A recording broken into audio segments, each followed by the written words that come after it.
Hello friends, तो कैसे हैं आप सब। आज है हमारा day 24 of 30 days series of business communication unit 4। हम आज की वीडियो के अंदर स्टार्ट करेंगे।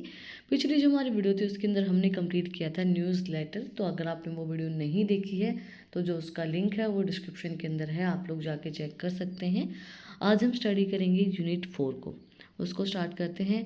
सबसे पहले इसके टॉपिक है हमारे पास presentation skill, listening skill, small talks, public speaking, resume writing, meeting, interview, group discussion, electronic mail and telephone kits. ये हमारे कुछ टॉपिक है जिनको धीरे धीरे हम अपनी वीडियोस के अंदर कवर करेंगे। आज के हमारी वीडियो के अंदर हम कवर करेंगे presentation skill. A successful presentations require good presentation skills and effective presentation technique. Here we provide you with the 16 presentation tips for effective presentations. Whatever you are an experienced presentation or just starting out, there should be an idea here to help you improve your presentation skills. Presentation skills का मतलब क्या होता है? देखो, presentation बहुत की जो skills होती है बहुत इंपॉर्टेंट होती हैं। कोई भी चीज़ आप प्रेजेंट करने जा रहे हैं, आपके पास प्रेजेंटेशन स्किल्स अच्छी नहीं है, चाहे कोई अच्छी भी चीज़ आप प्रेजेंट कर रहे हैं ना, तो वो इतनी ज़्यादा अच्छी नहीं लगेगी। आपकी जो स्किल्स हैं वो डिपेंड करती हैं। तो कुछ प्रेजेंटेशन स्किल्स को अच्छा करने के लिए, उनको अच्छे से प्रेजेंटेशन को अच्छे से रिप्रेजेंट करने के लिए कुछ टिप्स आपको दी गई हैं। और 16 tips for clear presentation, 16 tips दी गई हैं आपकी प्रेजेंटेशन को बिल्कुल क्लियर बनाने के लिए। सबसे पहली टिप है maintain eye contact while presenting and smile. देखो, जब भी आप कोई भी चीज़ को प्रेजेंट करते हो, आई कॉन्टेक्ट बना के रखो ताकि आपका कॉन्फिडेंस दिखे। ये ना लगे कि आप नर्वस हैं, आप अगले इंसान की तरफ नहीं देखेंगे तो आपको बिल्कुल भी कॉन्फिडेंस नहीं आएगा। कॉन्फिडेंस जो होता है वो आँखों से दिखता है। तो जब आप अगले इंसान की आँखों में देख के बात करोगे तो उसको ये नहीं लगेगा कि आप कुछ गलत बता रहे हो। जैसे आपने सुना होगा ना, आप देखते हो मूवीज़ के अंदर कि भाई यही बात मेरी आंखों में देख के बोलो, क्योंकि आंखों में देखने से आप झूठ नहीं बोल पाएंगे। उसको पता चलेगा अगर आप आंखें इधर उधर कर रहे हैं मतलब आप कोई चीज़ झूठ बोल रहे हैं, और आंखों में देख के अगर आप कोई चीज़ बोलते हैं मतलब आप पूरे उस चीज़ के लिए श्योर हैं, कॉन्फिडेंट हैं और सही चीज़ बता रहे हैं। चाहे आप कोई गलत भी चीज़ बता रहे हो, लेकिन आंखों में देख के अगर आप कोई चीज़ बोल रहे हो ना, तो उस इंसान को वो चीज़ गलत नहीं लगेगी। In order to give each of your listeners the feeling of being important and to make them feel personally addressed, it is particularly important to maintain eye contact with the audience during the presentation. Not only does this exude confidence, but it is also help your audience to connect with you and your subject. It also help you feel less nervous. देखो, जब आप किसी की आंखों में देख के बात करते हो ना, तो आपको ज़्यादा नर्वसनेस फील नहीं होती है। आप पर्सनली उससे बात कर रहे हैं, उसको ये लगेगा कि हाँ हमसे ही बात कर रहा है। आप कोई चीज़ प्रेजेंट कर रहे हो और आप ऊपर ही ऊपर देख रहे हो तो उसको ये लगेगा कहाँ देख रहा है, पागल तो नहीं है ना, वो चीज़ लगती है। और जब आप ऑडियंस की आंखों में देख के बात कर रहे हो, उनके साथ पर्सनली आंखें मिला रहे हो, तो उनको ये लगेगा कि हाँ इंसान कॉन्फिडेंट है, सही बात बोल रहा है, और आपको वो फील करवाएंगे कि वो भी आपकी बात को समझ रहे हैं। तो आँखों से बहुत सी चीज़ें बयां होती हैं। तो smile with eye contact, use of gestures and facial expression to emphasize the content of your presentation. It is advisable to use appropriate gesture and body language to get your message across. Avoid crossed arms, hands behind your back or in your pocket during a presentation. Always stand up straight and try not to appear tense and stressed. You can do that by using your hands and arms to emphasize and what you are saying and get your message across. Your facial expression should always be friendly and open. Smile and show that you are enjoying the topic and you are confident in the information you are presenting. देखो, आप बिल्कुल smile के साथ, बिल्कुल confident के साथ अगर कोई चीज़ बोलोगे, कोई गलत भी बोल रहे हो ना, तो भी इंसान को ये लगेगा हाँ कोई सही चीज़ ये इंसान बता रहा है, क्योंकि आप एक लगोगे कॉन्फिडेंट हो। आप स्ट्रेस हैं, टेंशन में हैं, कोई अच्छी चीज़ बता रहे हो ना, तो भी इंसान को लगेगा कि पता नहीं क्या बता रहा है ना। देखा होगा ना आपने बहुत से लोगों को कि भाई स्ट्रेस में आके, टेंशन में आके कोई चीज़ प्रेजेंट कर रहे होते तो वो अच्छे से नहीं होती। वो प्रेजेंटेशन आपकी जैसे आप चाहते वैसी नहीं होती है। और एक चीज़, जेस्चर जो आपका है, बॉडी लैंग्वेज जो आपकी होती है, अब आपने पॉकेट में हाथ रख रखे हैं तो मतलब ये लगेगा कि भाई क्या है, इसका इंटरेस्ट नहीं है क्या, या फिर पीछे हाथ करके खड़े हो, मतलब पाँव को क्रॉस करके खड़े हो, बिल्कुल स्ट्रेट खड़े हो कि बिल्कुल अपने हाथों से एक्सप्रेस करके चीज़ों की, भाई ये चीज़ है, ये चीज़ है, ये इस तरीके से होगी, ये इस तरीके से होगी, तो लोग आपसे इंटरेक्ट कर पाएंगे। तो लोगों को ये लगेगा कि हाँ, आप कोई अच्छी चीज़ बता रहे हो, आप कोई अच्छी प्रेजेंटेशन दे रहे हो और आपका उस प्रेजेंटेशन के अंदर, उस टॉपिक के अंदर इंटरेस्ट है। With distractions, often you will not be able to avoid the use of ads. For example, you may need to use a lesser pointer to show something on the screen, or you may need to use a pen to write something down on a flip chart. To avoid distractions for you and audience, get into the habit of putting down tools you do not need. That why you will not be tempted to deal with them in the first place. You will also have your hands free for gesture. कोई भी distraction नहीं होनी चाहिए, कोई भी add या कुछ भी, मतलब आप अवॉइड करिए उन चीज़ों को। आप पॉइंट टू पॉइंट जो भी चीज़ें आप बताना चाह रहे हो वो आपकी स्क्रीन के ऊपर प्रेजेंट होनी चाहिए। आप उनको लिख के बता सकते हो। अवॉइड करो किसी भी तरीके की डिस्ट्रैक्शंस को। Be prepared, practice makes perfect. Practice makes a man perfect, ये जो लाइन हमारी होती है, practice makes perfect right. If you prepare well before the presentation, you will feel more relaxed and confident while presenting, and it will also improve your body language. आपको अगर कोई चीज़ आती है ना तो आप पूरे कॉन्फिडेंट में होते हो। ये चीज़ आपने देखी भी होगी। अब जैसे मेरी अगर मैं बात बताऊँ तो मैं जब एग्ज़ाम देने जाती थी, मैं पूरा ऐसे इतने कॉन्फिडेंस में होती थी कि हाँ, क्योंकि मैंने पढ़ रखा है ना। मुझे ये है कि मैंने अगर सब चीज़ें रिवाइज़ कर रखी, मैंने सारा पढ़ रखा, तो मुझे कोई टेंशन नहीं, पेपर में चाहे इंसान कुछ भी पूछ ले। तो उस चीज़ के कॉन्फिडेंस में मैं होती थी। लड़कियाँ कहती थी यार तू इतने कॉन्फिडेंस में कैसे, तुझे सब आता है। मैम मुझे आता है, नहीं आता है, मैंने पढ़ मेरी तरफ से पूरा रखा है जितना मुझे पढ़ना था, तो मुझे वो चीज़ आती है। तो प्रैक्टिस करो अपनी प्रेजेंटेशन जो भी आप देने जा रहे हो, तो उसकी प्रैक्टिस करोगे ना तो आपको पूरा कॉन्फिडेंट होगे आप उस चीज़ के लिए कि हाँ मुझे आता है, मैंने पूरी प्रैक्टिस है, तो डरना किस बात का, है ना। तो practice makes a man perfect. Be confident. By appearing self confident, you convey to the listener that you are confident in your topic and have prepared yourself sufficiently. Try to relax and not appear too stressed or nervous. Another tip for advanced speakers: step out in front of podium and walk around the room and get closer to the audience. This also executes self confident and help in the attracting your audience attention. देखो एक जगह खड़े होने पे क्या होता है कि सबको ये लगता है यहीं खड़ा है, बोर कर रहा है। एक आप उन इंसानों के साथ आसपास घूम रहे हैं, आपकी जो पोडियम है उसको छोड़ के आसपास घूम रहे हैं, चल रहे हैं, तो उन लोगों को भी लगेगा आप कॉन्फिडेंट हो, आपको चीज़ें आती हैं और आपको हर चीज़ पता है। तो कॉन्फिडेंस में रहो कि लिसनर को ये लगे कि आप जो मैसेज भेज रहे हो, आप जो टॉपिक कन्वे कर रहे हो, प्रेजेंट कर रहे हो, वो बिल्कुल आपको कॉन्फिडेंट, आप सही है। Effective beginning and and, good presentation skill can help you in activating your audience straight away. In order to do that, you should start your presentation with a bang. Many studies show that if you can capture someone's interest straight away, there's a good chance they will listen to the rest of the presentation. Shock the audience, ask them to imagine something to or think of what if situation. Share a personal story, share a joke, use a quote or videos. You should also give an overview of the time and structure of your presentation. This outline should run through your presentation so that you can always assign the invisible content to an outline point. It also helps for your audience to have the outline displayed in the stump down during the whole presentation. आपकी beginning और आपकी ending बहुत अच्छी होनी चाहिए। Beginning में आपकी बहुत ज़्यादा एनर्जी लेवल, बहुत अच्छे से आप उस चीज़ को प्रेजेंट करेंगे, किस तरीके से क्या चीज़ आप बताना चाह रहे हो।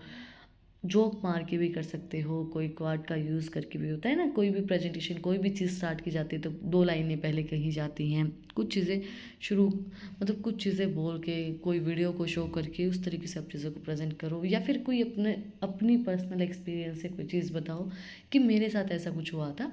तो उससे जो ऑडियंस है वो आपके साथ थोड़ा सा इंटरेक्ट कर पाएगी और चीज़ों को समझ पाएगी बहुत आसानी से। तो क्योंकि ऑडियंस भी तो इंसान ही है ना, ऑडियंस कोई अलग जनता तो है नहीं। ऑडियंस कोई अलग देश से आए हुए या अलग, सॉरी अलग देश नहीं, अलग प्लेनेट से आए हुए तो कोई लोग नहीं हैं, ऑडियंस आपके जैसे ही कुछ लोग हैं। तो उनको जब आप अपनी पर्सनल स्टोरीज़ के थ्रू कोई चीज़ शेयर करोगे तो वो ज़्यादा इजीली समझ पाएंगे उस चीज़ को। Freely, the headline speaks for itself. To make the presentation as likely and enjoyable as possible, you should avoid reading it off. Speak freely, slowly, and clearly. If you are not yet confident in what you are presenting, try using note cards. But keep in mind, no continuous text, but only short, context build points. And if you use note cards to support you, it is especially advisable at this point to memorize at least the beginning and the end of your presentation, as eye contact is critically at this point critical at this point। देखो simple सी चीज़ है। अब आप ज़्यादातर ये करो कि आपको presentation याद हो, ताकि आप कोई कार्ड कोई चीज़ कोई रीड मत करो उस चीज़ को कि भाई आप बोल बोल के कोई चीज़ को प्रेजेंट कर रहे हो, तो थोड़ा सा वो है ना बोरिंग सी चीज़ लगने लग जाती है कि यार ये पढ़ रहा है फिर समझा रहा है, पढ़ रहा है फिर बता रहा है, इस तरीके से। अब मेरे बारे में मत सोचना ऐसी कोई बात, क्योंकि मैं आपको पढ़ा रही हूँ, वो चीज़ें बता रही हूँ। लेकिन आप लोग एक चीज़ नोटिस करना, जब कोई इंसान बोलते ही जा रहा है बोलते ही जा रहा है बोलते जा रहा है, तो क्या होता है, नींद आने लग जाती है कि यार ये क्या कर रहा है ना। तो आप इस तरीके से मत करो, क्योंकि आपके एंड के ऊपर और आपकी बिगिनिंग के ऊपर ऑडियंस का पूरा पूरा ध्यान होता है। जैसे कि एग्ज़ाम में होता है, जब आप कोई भी क्वेश्चन स्टार्ट करते हो तो उसकी स्टार्टिंग और एंडिंग बहुत अच्छी होनी चाहिए, ताकि जो टीचर उसको ये लगे कि हाँ बच्चे को कुछ आता था। तो उसके लिए आप क्या कर सकते हो, पॉइंट्स बना सकते हो कि पॉइंट पॉइंट आपको याद रहें। होता है ना, जैसे हमारी क्लास में हमारे साथ तो ये चीज़ होती थी कि हम ये कहते थे अगर कोई क्वेश्चन नहीं आता तो यार पॉइंट पॉइंट बता देना, अंदर का तो मैं अपने आप लिख लूँगी, है ना। ये होती है चीज़ कि भाई पॉइंट पॉइंट हमें पता हो, कि पॉइंट से इंसान को ये लगे कि हाँ इसको कुछ आता था, पॉइंट वगैरह लिख रखे हैं, अंदर का कोई पढ़ के नहीं देखता है वैसे भी। जैसे प्रेजेंटेशन दो कि स्टार्टिंग एंडिंग बिल्कुल धांसू हो आपकी, avoid filler words in order to make your presentation flow as smoothly and confidently as possible. You should avoid using filler words such as so and so on. For your listeners, these words convey insecurity and inadequate preparations. मतलब ये नहीं होता है कि आपको कुछ याद नहीं आ रहा था या फिर हाँ सो ऑन या फिर सो हो सकता है, मतलब इस तरीके से जो वर्ड्स हम यूज़ करते हैं इनको अवॉइड करो, ताकि लोगों को ये लगे कि आप बिल्कुल प्रेजेंटेशन को कॉन्फिडेंट के साथ दे रहे हो। स्मूथली आपकी प्रेजेंटेशन को चलाने के लिए फिलर वर्ड्स का यूज़ मत करो, क्योंकि आप किसी से भी कोई भी बात कम्युनिकेट करते हैं तो आपने देखा होगा जब कोई इंसान कर रहा है तो आपका इंटरेस्ट ख़त्म हो जाता है। ये होता है कि यार ये मेरी बात सुन ही नहीं रहा है, ये किए जा रहा है, आपको रिप्लाई चाहिए होता है उस चीज़ के लिए। तो इसलिए उन वर्ड्स का आप यूज़ मत करो प्रेजेंटेशन के अंदर। Bring along something to share in addition to an handout. Other small takeaways can also significantly improve your presentation. For example, if you are giving a presentation on gummy bear, why not offer some to your audience? If you are giving a presentation about your fishing hobby, why not show the audience your fishing equipments? देखो, आप किसी भी चीज़ के बारे में कोई भी चीज़ share कर रहे हो तो उसको अगर वो चीज़ दिखाते हो, शेयर करते वक्त दिखा रहे हो कि ऐसा ऐसा ऐसा ऐसा, तो उसका इंटरेस्ट और भी ज़्यादा बनता है उस चीज़ के अंदर। कि भाई आप कोई गमी बियर कोई चीज़ अगर लेके आ रहे हो तो उनको एक आधी ऑडियंस को दे दो, ताकि उनको पता चले कि हाँ ये चीज़ क्या है। होता है ना कि पहले इस्तेमाल करें फिर विश्वास करें, तो पहले उनको एक आधी चीज़ दिखाओ कि ऐसी ऐसी चीज़ें हैं, इस तरीके से काम करती हैं, ताकि उनका इंटरेस्ट उस चीज़ के अंदर बने। Use different types of media. A presentation can quickly become boring and monotone. To avoid this, it is advisable to use different types of media. For example, combine video and flip charts, use the whiteboards, or show something practical on a model. This will increase the attention of your audience immensely and will help in keeping them engaged until the end. देखो, जो presentation होते हैं वो बहुत boring हो जाते जल्दी से ही, जल्दी आपको बोरिंग लगने जाती है कि यार ये क्या समझा रहा है, क्या कर रहा है, क्या है क्या नहीं है। लेकिन जब आपको कोई पिक्चर्स दिखाई जाए, कोई ग्राफ आपको शो किया जाए, किस तरीके से वीडियोस शो की जाए, वाइट बोर्ड के ऊपर आपको कोई चीज़ समझाई जा रही है, तो आपका इंटरेस्ट बना रहेगा एंड तक। तो डिफरेंट टाइप ऑफ मीडिया का आप उसके अंदर यूज़ करें। Use effective pose When giving a presentation, you should keep in mind that you have already heard the content several times. Your audience probably has not, therefore give your audience enough time to read and understand the content of your slide. देखो, एक effective poised लो, मतलब कि उनको ये हो कि वो उस स्लाइड्स को पढ़ पाए, है ना, कि समझ पाए वो आपकी क्या कहना चाहते हो, कि ये नहीं कि आप बोलते जा रहे बोलते जा रहे बोलते जा रहे, ऑडियंस को कोई समझ में ही नहीं आ रहा है। तो एक इफ़ेक्टिव सा पोज़ लो ताकि ऑडियंस समझ भी पाए चीज़ों को, और ये भी ना हो कि ज़्यादा ही आपने उस चीज़ के लिए टाइम ले लिया कि कितना समझे भाई। तो थोड़ा सा इफ़ेक्टिव सा, जितना टाइम उस पेज को पढ़ने में आपको लगता है उस तरीके का ही आप उसको लो। Speak the language of the audience. जो ऑडियंस लैंग्वेज समझ पाती है उसी लैंग्वेज के अंदर आप उनसे बात करो, उसी से कम्युनिकेट करो। आपकी ऑडियंस समझ पा रही है हिंदी लैंग्वेज और आप बात करें मराठी के अंदर तो वो तो नहीं समझ में आएगी उनको। आप बात करें गुजराती के अंदर तो वो भी समझ में नहीं आएगी। तो जिस तरीके की आपकी ऑडियंस है उस तरीके से ही आप उनसे बात करो। When creating your presentation you should already think about your target audience. This will help you present successfully later on. It is especially important that speak the language of your audience. Use appropriate and relevant example.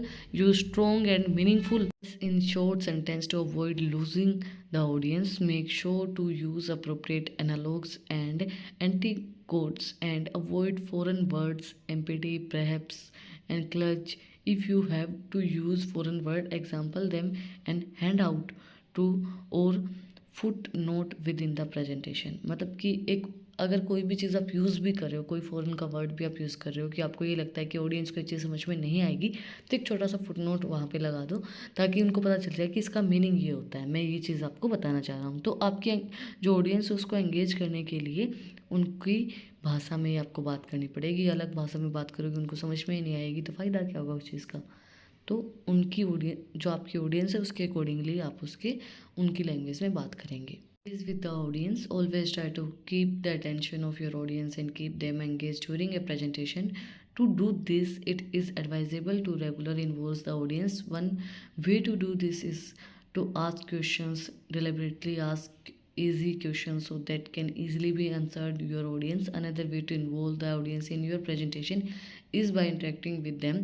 To make a point clear, you can use an example to explain it more detail using a person whose name you should know, and you can address participant directly and refer to their work. देखो, आपकी audience को engage रखो, उनसे आसान आसान question पूछ लो आपकी जो प्रेजेंटेशन है उसके अकॉर्डिंगली, या कोई भी काम है उसके अकॉर्डिंगली, जो चीज़ आप बताना चाह रहे हो उसके अकॉर्डिंगली आसान से क्वेश्चन पूछो। ऑडियंस जवाब देगी, उनका इंटरेस्ट बनेगा कि हाँ आसान है क्वेश्चन तो मैं तो बता सकता हूँ, तो वो एक एंगेजमेंट रहेगी। Then don't fight the stage fright and take deep breath. And stage fright is not one of the biggest enemy of your presentation, yet you should not get yourself to be a victim of your fight. Do not fight it, rather address your fear and try to accept it and transform into a positive emphasis. Don't let your stage fright get you all worked up and nervous. Take a couple of deep breath to get oxygen to your brain and relax your body. मतलब stress मत लो, अगर लड़ना है खुद से लड़ो। ये है कि भाई अगर नर्वस हो रहे हो, कोई भी चीज़ हो रही है तो अपने डर को खुद भगाओ, उसको पॉजिटिवली लेके आओ, उस चीज़ को नेगेटिव कोई भी चीज़ मत लो और डरो मत। एक लंबी सांस लो और रिलैक्स हो जाओ कि कुछ नहीं होना है, सब मेरे जैसे लोग यहाँ बैठे हैं, ज़्यादा कुछ इनको पता नहीं है, मैं जो बोलूँगा वो ये समझ जाएंगे। इस तरीके से आप उसको लेके चलो।